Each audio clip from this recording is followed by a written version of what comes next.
Hello viewers, কেমন আছো সবাই? আশা করি সবাই ভালো আছো। অনেক দিন আগে থেকে এই ভিডিওটা করা ছিল, যেটা তোমাদের দেখাবো বলেছিলাম ওইটা। এখন আমি এই ভিডিওটা ছাড়ছি। আসলে আমাদের বাড়িতে পুজো ছিল, তাই আমি আর ভিডিও ছাড়তে পারিনি। এই ভিডিওটা তো আগে করা ছিল, তাই এখন তোমাদের দেখাচ্ছি। যাই হোক, এই ড্রাগন গাছটা আমি এখন রিপোর্ট করব। এই বালতিটা দেখছো, যেটাতে আমি এই ড্রাগন গাছটা লাগিয়ে রেখেছিলাম, ওটা নষ্ট হয়ে গেছে, তাই এটাকে এখন রিপোর্ট করব। এখন রিপোর্ট করার সময় অনেক বাধার সম্মুখীন হয়েছি। প্রথমত পিঁপড়ের কামড়, তারপর কাঁটা। বহুত কষ্টে আমি এই বালতিটাকে ভেঙে এই গাছটাকে বের করছি। দেখো কিভাবে পিঁপড়ে লেগে গেছে, আমার হাতে তো প্রচণ্ড কামড় দিচ্ছে। এই গাছটার মধ্যে আর একটা গাছ হয়েছে, যেটা হলো লঙ্কার গাছ। এই লঙ্কার গাছটা আমি তুলে অন্য কোথাও রেখে দেবো, পরে জল টল দিয়ে এই গাছটাকে বাঁচানো যাবে। আর এই ড্রাগন গাছটার বয়স এই বছরই 2 বছর হয়ে যাবে। এখন আমি ওই গোড়ার দিকে শিকড়গুলো কিছুটা কেটে দিচ্ছি, তারপর এই গাছটাকে লাগাবো। শিকড়গুলো বড় হয়ে গেছে, নিচ থেকেও বেরিয়ে গিয়েছিল, তাই আমি কিছু শিকড় কেটে দিচ্ছি। আর কাটতে কাটতে প্রচণ্ড পিঁপড়ে হাতে লাগছে, তাই একবার করে হাত থেকে ছাড়িয়ে নিচ্ছি। আর আমি এই ড্রাগন গাছের মাটি তৈরি থেকে কিভাবে রিপোর্ট করছি সব কিছুই তোমাদের দেখাবো।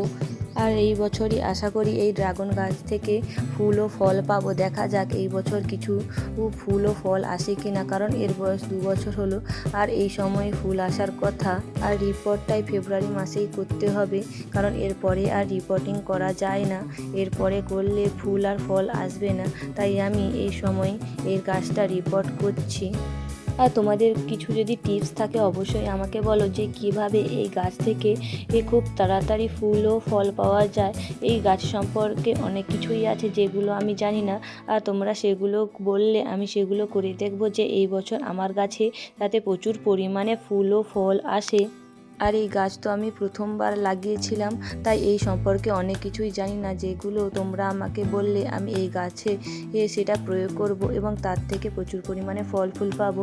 এখন আমি যেটা দেখাচ্ছি এটা হলো মাটি তৈরি, কীভাবে আমি মাটি তৈরি করেছিলাম। তোমরাও এইভাবে মাটি তৈরি করলে আশা করি গাছটা ভালোভাবেই বেড়ে উঠবে। আমি মাটি তৈরির জন্য যেসব জিনিস ব্যবহার করছি ওইগুলোই তোমাদের দেখাচ্ছি। প্রথমে নিয়েছি মাটি, তারপরে গোবর সার, তারপর ডিমের খোসা দিলাম 1 মুঠো। আর এই যে সারটা দেখছো, এটা সর্ষের খোল ও ডিএপি সার মেশানো আছে। এই সারটা আগে থেকে ছিল, কম করে দিচ্ছি আমি, বেশি দেবো না, গাছে গোড়া তাহলে পচে যাবে তার জন্য। আর এর সঙ্গে ইউরিয়া সারও মেশানো ছিল, যেটা বলা হয়নি। ইউরিয়া সার কিন্তু গাছের গোড়ায় বেশি দেওয়া উচিত না, কিন্তু একসঙ্গে মেশানো ছিল, তেমন কোনো ক্ষতি করবে না, তাই আমি দিয়ে দিলাম। এরপর একটু মাত্র হলুদ গুঁড়ো দিয়েছি।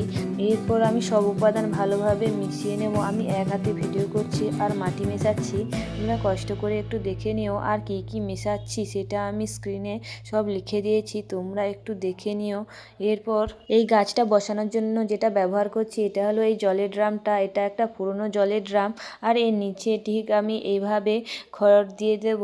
এই খড় তো আমাদের গ্রামে অ্যাভেলেবেল পাওয়া যায়, তোমাদের যাদের এই খড় নেই তারা শুকনো পাতা দিয়ে দিও নিচে, আর সবজির খোসাও দিতে পারো, এতে গাছগুলো খুব ভালোভাবেই বেড়ে উঠবে। আমি কিছুটা পরিমাণ মাটি দিয়ে গাছটা বসাচ্ছি। খুব সাবধানে গাছটা বসাতে হবে, কারণ গাছেতে অনেক কাঁটা রয়েছে, আর এই কাঁটাগুলো খুবই লাগে। আমার হাতে অনেক ফুটেছে। কথা বলতে বলতে আমার গাছটা লাগানো হয়ে গেছে। এরপর জল দিয়ে দিচ্ছি ওপর থেকে।